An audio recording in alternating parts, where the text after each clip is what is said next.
அதுதான் இப்போ ஒரே லைனில் சொல்லிட்டேன்ல, இங்கே அரசியல் என்பது தேர்தலை நோக்கி தான் செல்கிறது எல்லா கட்சியிலையுமே.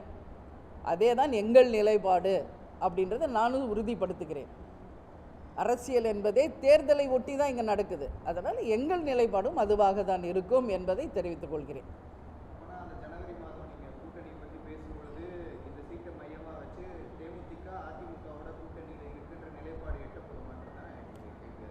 அதை அறிவித்தவங்கக்கிட்ட நீங்கள் போய் கேட்கணும். இன்றைக்கு எங்கள் நிலைப்பாடு நாங்கள் சொல்கிறோம். இன்றைக்கி திமுகவில் செயற்குழு பொதுக்குழுவில் கேப்டனுக்கு இரங்கால தீர்மானம் நிறைவேற்றியதுக்கு வரவேற்பு தெரிவிச்சிருக்கோம். இன்றைக்கி அதிமுகவில் 26 ராஜ்யசபா சீட் உறுதி என்று அறிவிச்சிருக்காங்க.